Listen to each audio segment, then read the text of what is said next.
Hey everybody, how's it going? Good afternoon. We got some Seahawks news to get through today. Let's go ahead and get through it. I told you guys I was going to talk about OTAs, and I will. Unfortunately, there isn't that much to talk about yet, but I'll talk about what can be talked about. But first, got a couple of little housekeeping things to clean up here. First, the Seahawks signed a tight end this morning named Cam Sutton. Cam Sutton is the furthest thing from a big name in the NFL right now. He has not played in the NFL yet. He played at Fresno State in 2018 and 2019, was undrafted last year, was on the Panthers during their 90-man squad period, but didn't make the team, and now is going to be battling in training camp for a spot with the Seahawks. Now, this is the definition of a no news signing. Cam Sutton is a tight end who has six catches is his career high for a season, and his career total for catches at the college level, mind you, is 9. He has 9 career catches, played in 10 career games, has a little less than 200 yards from scrimmage at the college level at Fresno State. So, yeah, this is not a guy we would reasonably expect to have any chance at making the roster.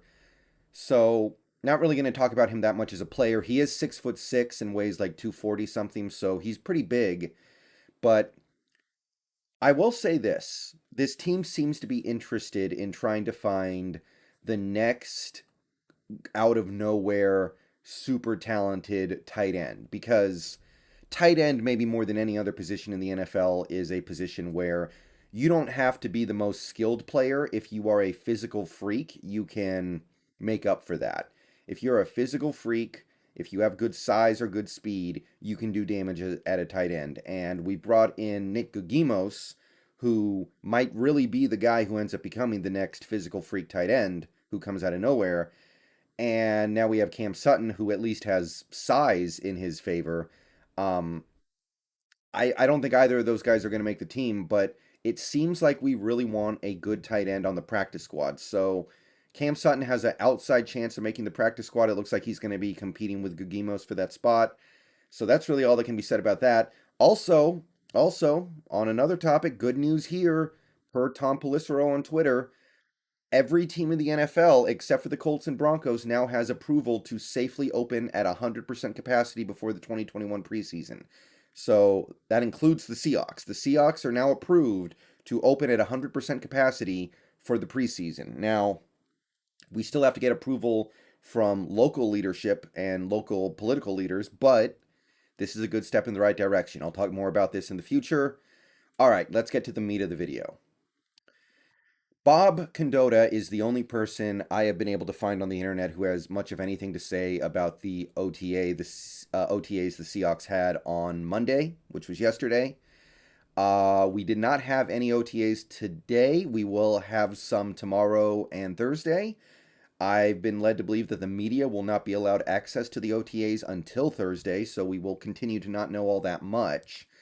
But Bob Condotta did fill us in on a little bit of information in this tweet string confirming other reports. My understanding is that it's basically only the 30 or so who attended rookie minicamp that are taking part for now, as vets are holding firm on stance to sit out on field drills.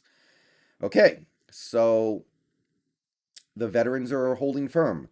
They did not let what happened to Jawan James scare them into showing up to the OTAs.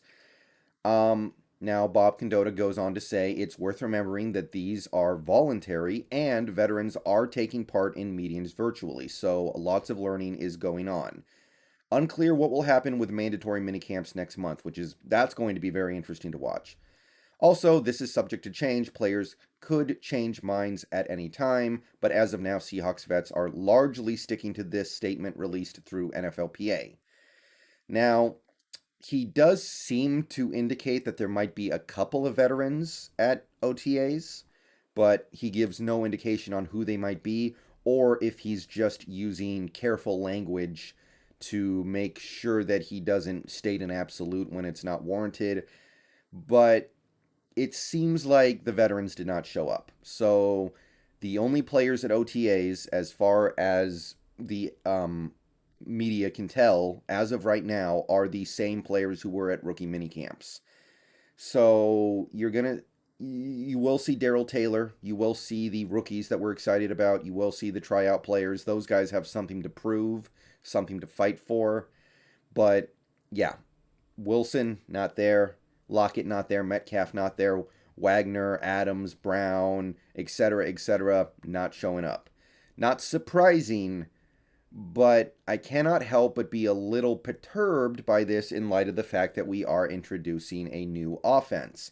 And I know Condotta says that veterans are taking parts in meetings virtually, so clearly these players aren't unhappy with things right now. It's just they're trying to fight for a more lackadaisical offseason, and I guess I kind of get it. I mean, if I was a player, I would probably want to be able to work out from home as well.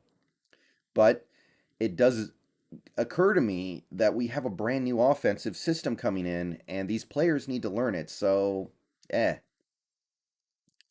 So we'll see if anything changes, and we'll see if anything notable happens at OTAs. I know we all want to hear, oh, Daryl Taylor's kicking butt, or that Dwayne Eskridge is burning people down the field for long touchdowns. The thing that I don't want to say it perturbs me, but the thing that might cause the biggest problem is that these guys are not going to get a chance to practice against our best or with our best. Dwayne Eskridge is not going to have the opportunity to catch passes from Russell Wilson. He'll be catching passes from Danny Etling, maybe Alex Magoo, but I don't think he even showed up. Stone Forsythe is not going to get the chance to practice against Kerry Hyder or Carlos Dunlap. He's going to be practicing against the Gerard Hewitt, the Virginia Tech dude. But I'm not going to act like this is anything to be upset about right now. I don't think that it is. It is something I'm going to have in my back pocket should problems start arising in the season with the players on this team maybe not understanding how this offense works. Then I'm going to start wondering if they could have used a little extra time in the offseason together. But for the moment, I'm going to go ahead and say, okay, you guys think you can learn this offense virtually? You guys think you can take care of what you need to do from home?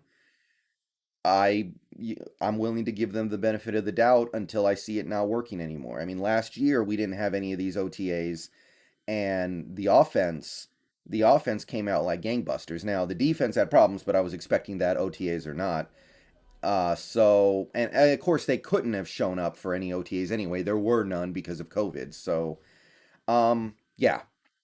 So if you were wondering who was going to show up for OTAs, the answer is basically nobody except the people who have to. So that's really all I have to say right now. I'd like to be able to tell you guys that this guy's killing it or that guy's killing it, but we don't know yet. We're not going to know for a couple more days probably, but that's the news. I'm going to get out of here. Peace out, go Hawks. Let me know what you think. Maybe you have thoughts on Cam Sutton. Maybe you're excited about being able to go to games again this year because it looks like the path is clear for us to be able to do that. So let me know.